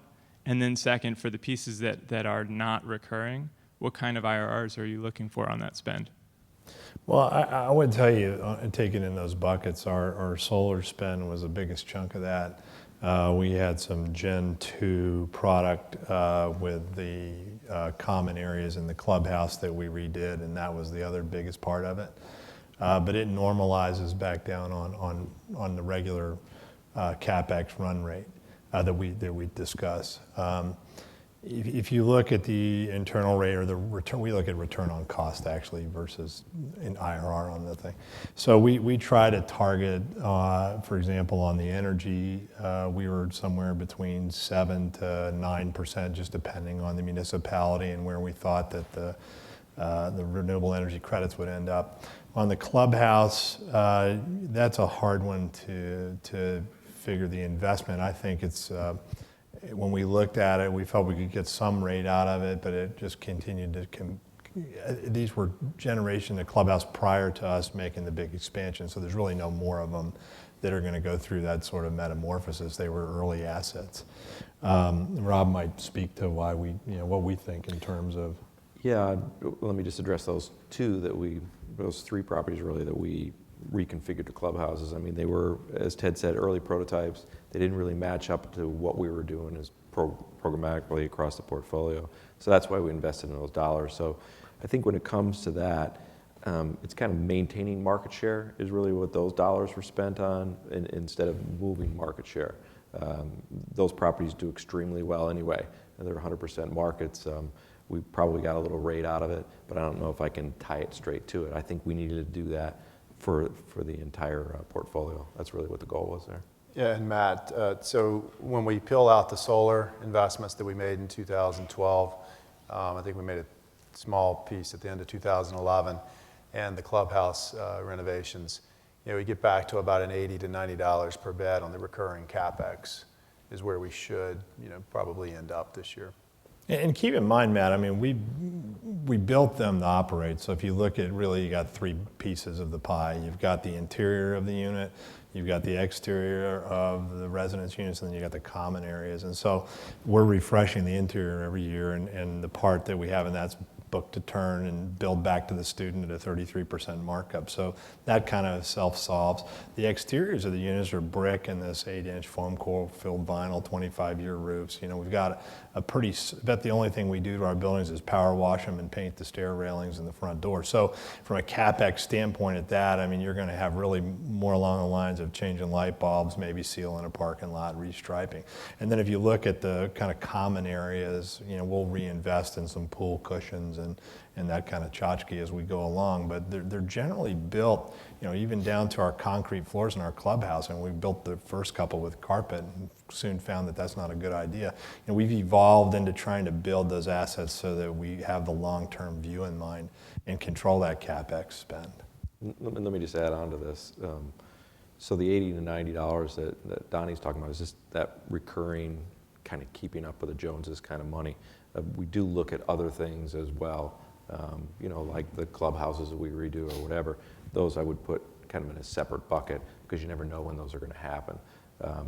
I talked about it, I think, in 2 earnings calls in a row about the infrastructure for internet. You know, internet is their lifeblood, as we talk about it around the office. It's air to a student. And we had 20 meg pipes across the portfolio, and it just wasn't adequate. Our entire portfolio now is over 100 meg for every single property. We have one at a gig, and we think that's really going to make a difference for us. So it wasn't a lot of capital dollars, but there definitely was some cost on the front end of it, and now it's all stabilized out. So when you think of that bucket of the common area maintenance that you do, where you reconfigured those clubhouses, you know, obviously that was market share maintaining, as you said. Going forward, do you think that there will be projects like that? I mean, obviously you built these things 7 or fewer years ago, so you probably didn't anticipate it at the time. How much spend should we sort of think beyond that 80 to 90 of actual direct capital replacement? How much is going to be on top of that for market share maintenance? I would, Matt, to me, I think if you look at it in the vintage, I think the reason we spent the money on those is because they were very small clubhouses prior to shifting to the 8,000-foot clubhouse. And so really it took in a lot of things that weren't in there for equipment upgrades. If you look at our clubhouses today, generally from a Gen 3 forward, they tend to have the same layouts, the same components. And so really what you're talking about is, you know, reupholstering or changing the curtains, you know. Probably your biggest expense is going to be keeping your gym equipment current. And, you know, I would tell you there's 2 programs that we have there. One is aggregating some of the newer stuff into units. And we went with an upgraded gym in the last 2 cycles, so Gen 8 and Gen 9. And we'll probably upgrade those gyms. Those gyms to upgrade, depending on the amount of equipment you add, are anywhere between $50,000 and $100,000. So that's probably the biggest thing you're going to see in the clubhouse, I would say. You know, let me just add on to that, hedge my bet a little bit. I don't know what 5 years from now brings. I'll give you a prime example. I had a conversation with Sly before this meeting. We put in a gaming system into Flagstaff that's different than we've done anywhere else, and we're beta testing it in there. And I said to Sly, how do the kids like it? And he said, they're constantly on this thing. So we're doing those kinds of things all the time, and if we find that there's a return on them, then we'll go ahead and we'll spend the money and get the return on it. It's very difficult to predict, you know, 2-3 years from now what's going to be happening. There's been some shifts, and we're trying to take advantage of that. But it wasn't expensive. I mean, relatively. I mean, it was Big Buck Hunter that we put out in Flagstaff, Arizona, so it didn't break the bank. Ed's expert. No, exactly. Right? Correct. Great. Thank you. Hey, how's it going? You talked about partnering with some other companies like Zipcar and things like that. Are those amenity-related things, areas where you could potentially partner, like going to a Microsoft and giving them sort of a branding opportunity where they're sort of putting up the CapEx to put a gaming system in or something like that? I mean, is that something you're thinking about? Well, let me answer that and I'll turn it over to Rob. I think our vision is to create partnerships that do 2 things, either one or both, to increase revenue to the company or to lower costs, I guess 3 things, and then to create a convenience item for the students. So, you know, one of our programs we're currently working on is the supply to the students of their stuff that goes in the room, you know, bedding, shower curtains, all that, where they can go on our website, go through, click a button, and their box of things are on their bed when they arrive. So convenience, we also make money on that. And the other thing that we've worked on here, and I think has taken a little time to get right, is books. So a student can come on, click through our website, have their books on their desk. But in addition to that, people like Zipcar, people like, we have an insurance program that we sold quite a bit. I think we had roughly a 40% penetration prior year, and we get commission on that, and that's a contents insurance, kind of like the storage industry. And so we've really tried to focus on building the ancillary revenue or reducing costs. We have a deal with that we're working on with Chipotle where they come in and we have Taco Tuesdays, so it's a pretty natural thing. We would have no cost in that, but we would have a convenience item for the kids, so we'd have some sort of economic benefit plus a convenience item. And as we go forward, it's just about continuing to build that and gaining more and more market or wallet share of the students, wouldn't you say? Yeah, no, I think you put it perfectly. We look at it in these three different buckets. Are we going to make money off it? Are we going to reduce expenses, or does it add some convenience that creates that stickiness for the student? Simple programs like the insurance, he was a little off. 55% penetration is what we got on student insurance, which is renter's insurance, basically. All these we get revenue off of. We get a piece of that. We've talked about these kids come in and they're fully furnished, but what does that mean? They have a sofa and they have a chair, but they don't have a TV, for example. They have a bed, but they don't have bedding. They don't have curtains. So we're looking to partner up with someone to provide all those services. And really what Ted was alluding to is we want this kid to be able to go online, sign a lease, and say, what am I going to need to live in this apartment? And have a URL that pops them over onto someone else's website that's partnered with us, pick out everything they need, Best Buy for TVs and electronics, some other company that provides all the bedding and the soft goods, and it gets delivered in the white box when the day they move in. Sign the lease, parents show up, pull in their clothes, and there's this big white box in the middle of their bedroom, and there's all the bedding and the curtains and the shower curtain and everything else is there, and Best Buy's delivered the TV, and they hook it up, and they're good to go. And of course, we get a revenue slice off of all that. Or, for example, like Ted alluded to, Taco Tuesdays is a big thing for us. We do Taco Tuesdays, Weenie Wednesdays, Pizza Fridays. We do all these food programs. We get sponsors off of that with quality brands as well. Saves us some expense, gives them exposure, and it gives convenience to the kids. They get free food. So that's really the three buckets that we're driving on. We've done it with Sodexo, for example. We signed a national program. We put vending machines across the entire portfolio. We're starting to get revenue that's generated off of that, and it provides snacks and beverages in the workout areas, and it's convenience for the kids.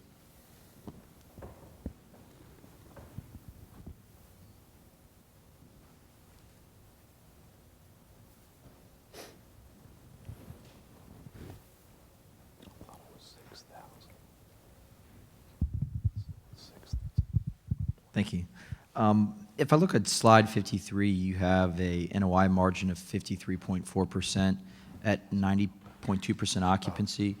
Where do you think that can go at 95%? Or is there a number to think about on a 100 basis point increase in occupancy where your NOI margins can go? Right, so the question was, where do we think we can take our occupancies to in the kind of the same store portfolio? I'll give my thoughts on it, and Rob can comment on specifics of how we're going to get there. But I think for the same store portfolio, without recycling any assets out of there, we've probably, I think mid-90s. We think in the 94 to 96 range is a good stabilized number for the same store portfolio. So what we call the core that we came public with. And as far as rent increases, until we get that occupancy up into the mid-90s. We won't push rents too aggressively outside of the 1% to 2% that we targeted this year. So we want to get the occupancy into that stabilized range. And you can see that in our supplement from individual properties where we have pushed rates that have already stabilized. And so what does that translate to for NOI margins? Well, it depends on the vintage. I think that'll come up into the 53 to 55 range on the older vintage assets, and the new assets as they stabilize up will be in the high 50s, 57 to 60% with the higher bed count, the Gen 9 and Gen 8 assets. And then on the... Let me just add on to that, since I'm the guy who's got to produce those numbers. The new stuff that's coming in, as everyone's talked about earlier, is certainly helping the portfolio. It's higher density. We've got 4-story buildings, which is a little bit cheaper to build that 4th floor than obviously the 1st floor. So it's helped us a little bit there on a per square foot basis, but also on the margin, it's helping us. I haven't added any staff. There's no additional costs. So you go from a 504 model, which is our vintage model, to a 600, 620, 632 in that range. You got no more labor costs. There's really no additional cost to operating it. And that's what's juicing your NOI margins. So obviously you take that and you mix it in with the historical portfolio, and it's gonna raise the whole thing. The newer ones, as you can tell, on the 12 deliveries this year, we were at 97.5% occupancy. Great locations, did a great job on the development side of it, quality properties all the way across. Obviously with higher margins, I think you're going to see some natural rise in the wholly owned portfolio as these new ones come in. We've gotten out of the chute pretty well with the 13 deliveries as well. So if we get lucky this year and get the same kind of results, you're going to see the whole portfolio again rise. So, it just depends on what we dispose of the original 21 or 27, whichever group you want to look at. And then if we continue with this quality properties that we're adding in that are close to campus, I mean, you're going to start to see it rise up into the mid to high 50s. But it just depends on several different components. And then on the pre-leasing, looks like you're up about 350 basis points on the wholly owned portfolio. What's driving that? Is that some of those newer properties that you had such success with leasing? Certainly has helped. As you get a larger group of wholly owned properties, getting properties, quality properties like that, certainly help that number for sure. It's so early in the leasing cycle. I'm kind of hedging my bets on what I'm telling you. I'm thrilled we're ahead, but I don't know how meaningful it is at this point in the leasing cycle. When we get into April, May, June, it'll be much clearer to me. But from what we've seen from the sales side, we're happy where we're at. We have some up, some down. That's how every portfolio goes. The new ones are doing very well, and it's certainly helping.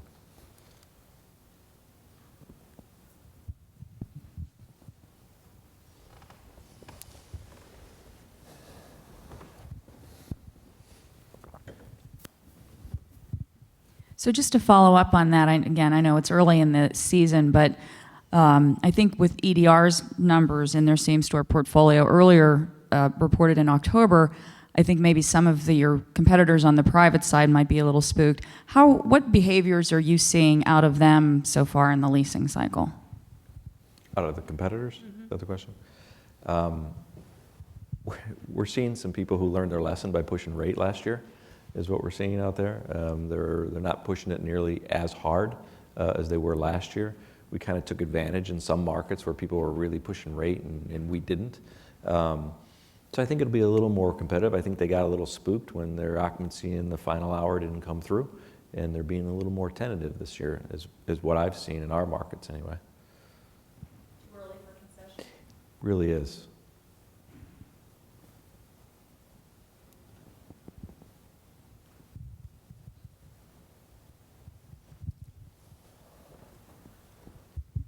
Just a quick one along those lines. Can you give us color on where the rent growth has been on what's been pre-leased so far? I'm assuming it's flat to down.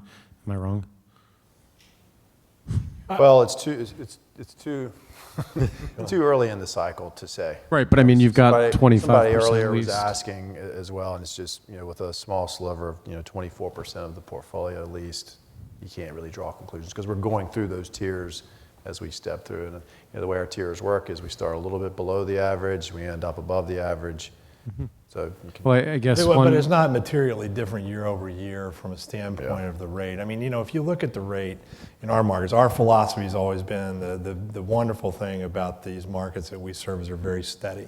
So we're going up, anywhere between 1.5% to 3% in the market. And look at the dorms, because we price right in line most of the time with the dorms. So the thing that we like about that is the consistency and it's kind of the steady Eddie approach to things rather than, typical multifamily with peaks and valleys. And, for us, I would tell you, and Rob and these guys can confirm it. I mean, we've not seen anything out of the ordinary that's different from any other year, in the market. I think our occupancies are up because we're doing a better job selling. I think our occupancies are up also because we've got some newer products that are also helping bring that up. But just generally, there's no signs on the horizon currently, of any discounting or what you would see from some of a oversupplied market kind of situation. So your growth in occupancy isn't really driven by lower rates at this point for next year versus this point for us. No, it's driven by, we told them to get out and knock on doors and get renewals and don't come back if you hadn't done it. I mean, that's kind of it's a little old school maybe, but that's how we approach it. All right, thanks. Yeah. We haven't seen, just to put a cap on that, we haven't seen any major swings anywhere. The core 21 that Donnie alluded to that we brought in the IPO is kind of right where it was. I mean, they're right in there. Like I said, it's difficult because some are up, some are down, and it's so early in the cycle. But we haven't seen huge anomaly changes anywhere. And I think some of last year was people's overexuberance about pushing rate, given what multifamily done. Well, multifamily's raising this, we need to raise our rates 5% or whatever. I mean, our understanding of our markets is just steady. And when you go and you artificially increase your rates over what will naturally occur, and you're outside what the dorms are doing generally, you're going to see a little bit of fall off in your occupancy.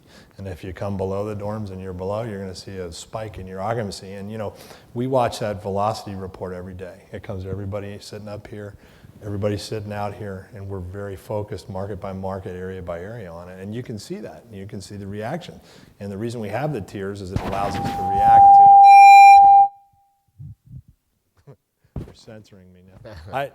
It allows us to react to an over-stimulant market. So if our rates aren't right, we adjust them right there in real time. And we've just not seen any, on a day-to-day basis, that we've had to really materially edit the rates. Question on the development front. As construction financings come back a little bit for multifamily, we've seen a significant pickup in multifamily sites, and we've also seen land costs rise. Can you talk about what you're seeing in terms of the entitlement process, as well as what you're seeing in terms of land competition and how much competition you're facing at these universities right now versus, call it, 12 months ago, as well as versus kind of last, call it 2007, 2008? There's a couple things to keep in mind, Mike. One is if you look at our market strategy, we're usually buying land that's not for sale because there's just not a liquid market in those pieces of land.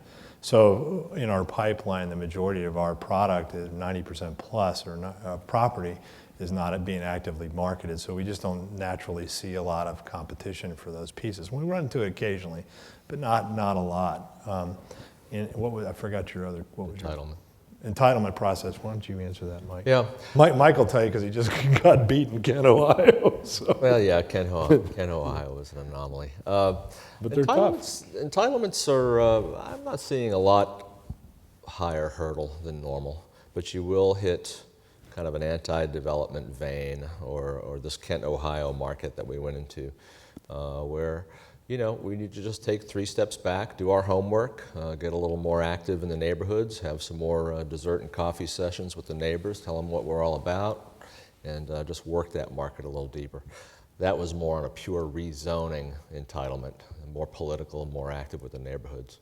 Once you're through the rezoning and it's more nuts and bolts entitlement with the municipalities, I'm not seeing a lot of hurdles there. They might all have gone to a specific little class or course on fenestration or street frontage or streetscapes, but nothing really significant that affects our land plan. But Ted's right. When it comes to site takedowns, most of our acquisitions are not on the market. So our regional development partners are already out there talking to the landowners for those sites that we've already targeted that are not for sale in those markets that we want. So we haven't seen a lot of competition. You want to add to that, Brian? You get into a lot of the permitting process. Well, just generally that, we're pretty process oriented, and as time goes on, I think our processes better anticipate what we're going to encounter. It's certainly not getting any easier, but I don't think there's anything out there that is going to deter us or create an unusual problem.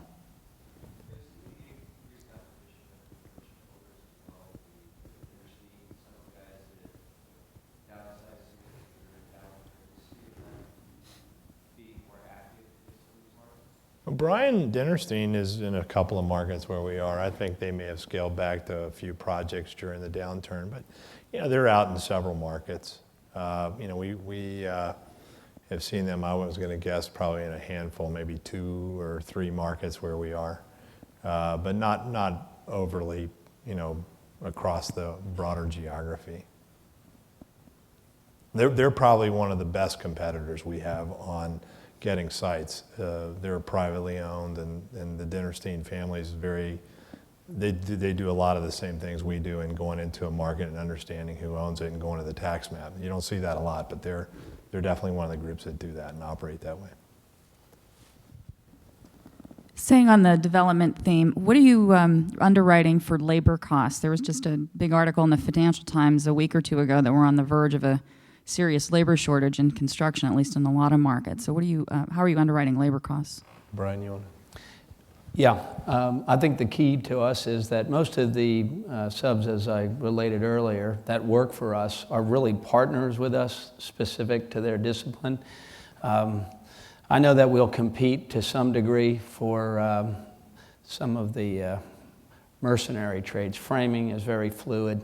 We're affected by, as are our subcontractors who manage those resources, greatly by what other work is available. But I think we'll see a less of an increase than most would due to our relationships with our subs. I think one of the things that Brian's being modest about, not telling you, Paula, is when the downturn hit, he made the decision to stay at the same rates and not beat the subcontracting base down on their rate per square foot and take advantage of the circumstance. And we built a lot of loyalty through that time and continue to build.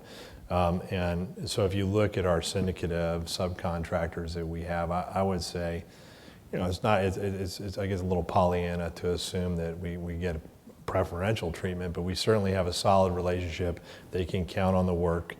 We've built the relationship over, in a lot of cases, 7, 8 years.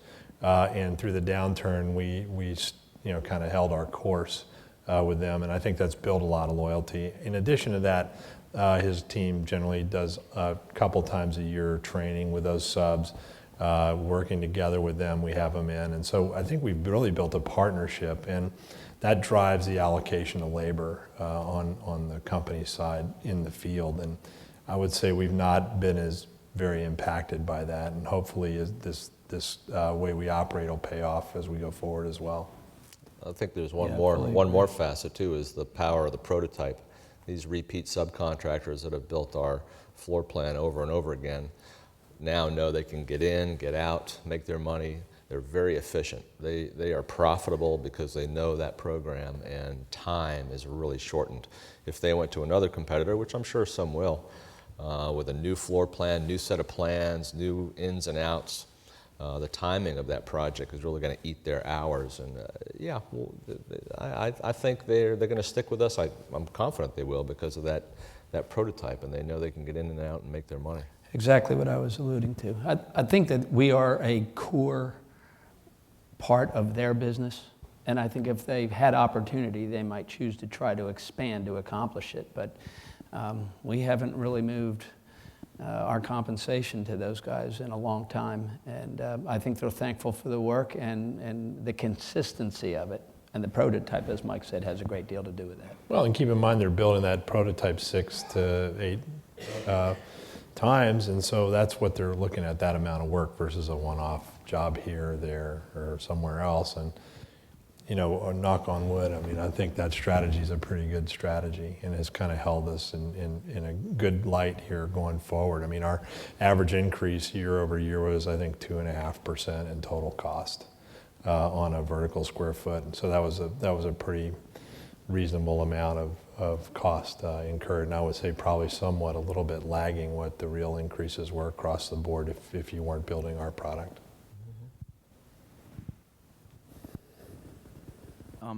As it pertains to potential acquisitions, given Michael's rather bullish presentation, would seem that you'd want to devote most of your capital to development on a going forward basis.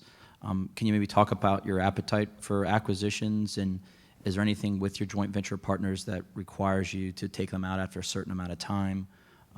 Any color there would be helpful.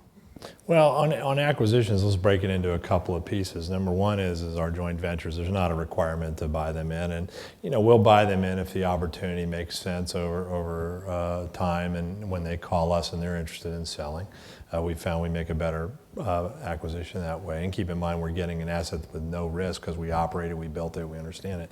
Second thing is the other piece of acquisitions that we've only done one of, because it's hard to find, is this project like Stillwater, where we were able to buy it and renovate it. And then third, on a broader acquisition, I would say, for us, we wouldn't get into a multi-unit operation kind of acquisition unless it was a different product type or a different price point. And there's not a lot of that out there, but if that became an opportunity, we certainly consider that very seriously.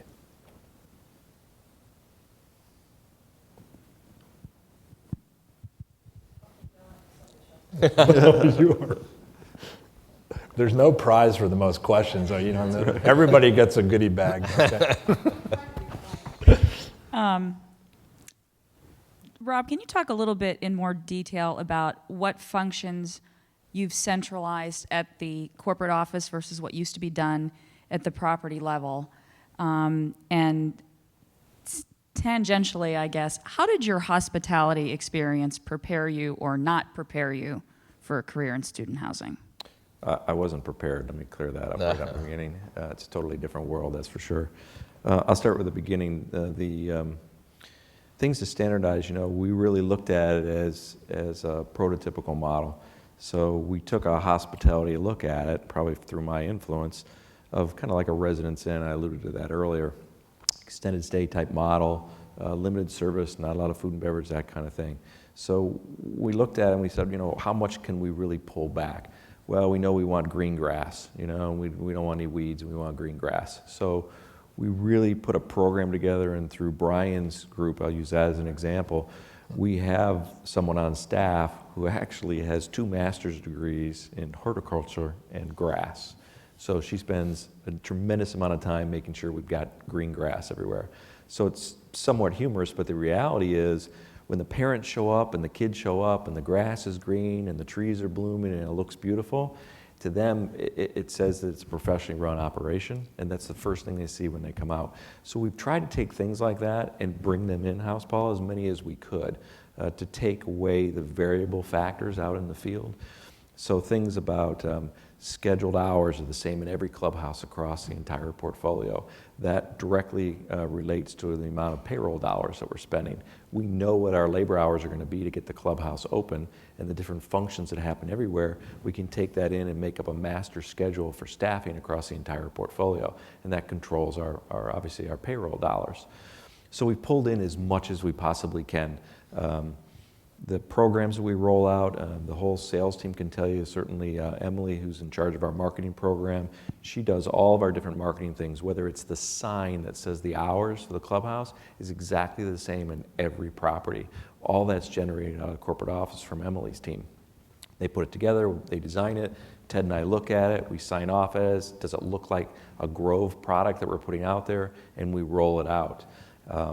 So we've pulled back as much as we possibly can, both from an expense perspective, also for revenue. We sit with the revenue team, with Lori and her entire team, when we were putting together the rates for every single property and what our occupancy goals were for every property. And we did it all in-house. We rolled it out, we got feedback from the field, we made our adjustments, and then we rolled it out across the entire portfolio. So we've got a very strong centralized approach to it. Now, how does that equate to my hospitality background? I think it's a Marriott, a Hilton, a Starwood. They do it the same way.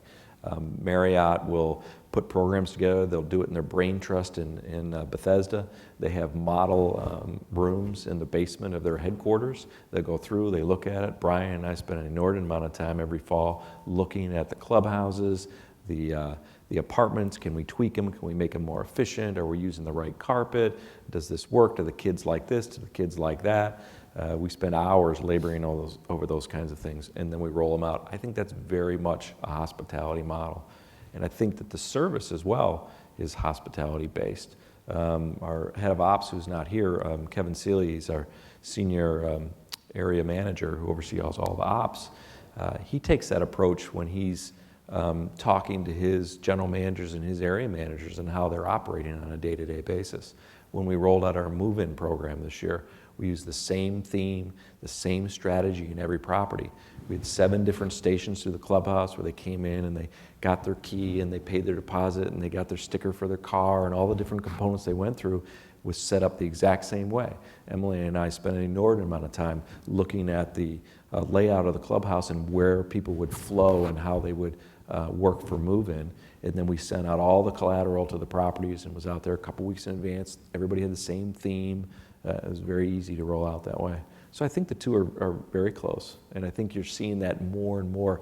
Obviously, Randy Churchy came from the hospitality background as well, and you see it in the private sector as well. There's more and more hospitality people getting involved because it's not that much different. You know, you're taking care of people, making them happy. All right, 2 more. Why do you think about reaching stabilized occupancies on your new developments needing 2 cycles versus many of your peers that deliver their new assets fully leased? And secondly, how scalable do you think your operating platform is? You know, how much could you grow the asset base before needing a big G&A infusion? Well, the answer to your first one is I think we looked at it. Some people build their occupancy by rate discounts during construction. And I think we looked at that and decided we would rather not do that, because if you get that discounted rent and your rent roll from your construction period, it takes a couple of years to build off. Rather, you know, get to a reasonable amount of occupancy and then build the occupancy the second year and then build the rate the first operating year rather, then build the rate the second operating year. And so for us, I think it was a way we looked at it across the markets we serve. The other part of that is there's some markets you go into, and we went into Moscow, Idaho, and some of these where it takes a year to build your brand and to build the understanding of a purpose-built product, because there's just not that product in the market. And in those cases, it took a couple of years to stabilize. And we've seen that once the product gets up and they can go in there and see the lifestyle, we get uptake in the occupancy. And so I guess we've always been of the ilk that just be careful and just say on average across a portfolio, we're going to run about 85% year one. If we do better like this year, that's great. But don't give away the store in order to get occupancy while you're under construction. That was really the thesis of the lower occupancy year one. And I forget your second question. I was so busy answering your first one. I think we've got a solid, I mean, if you look at our construction group, I'm going to take it by division. If you take a look at our construction facilities group, they're really sized to build 10 to 12 assets a year. And in fact, we're doing so prior to the downturn in the economy, so we don't really have a big net add there. If you look at our operating group, really we're at the point now where, we'll add an area manager, area sales manager. We just don't have a lot of need for big cost to add there. I would say one thing you'll see us spend money on as we continue to go forward is technology. And ultimately, I think we'll migrate onto our own, property management software. We have some of that now that's customized, and we'll see us go into a more customized solution. We think that's not going to be a net increase in our operating expense. And from the standpoint of just corporate overhead, in asset management or HR or IT, I think we've got the players in there that are the heavy hitters, so we don't anticipate any increase in that regard. So I would say we're starting to see it come down nicely, or get operating leverage nicely now, and don't anticipate any big pops. If you look at it as a total of student housing revenue, year one we were at 11%, year two we were just under 10, and this last year we were around 8, a little high 7, 8, what was it, 8.5 or something. Look at Eric, he'll tell you. I'm looking over there. So, and we see that coming down in the 7 range next year and continuing to trend down as a percentage of student housing revenues. I mean, we're pretty careful and thoughtful about how we spend the money, and I think we're filled in the platform now where we shouldn't have any big increases as we go forward.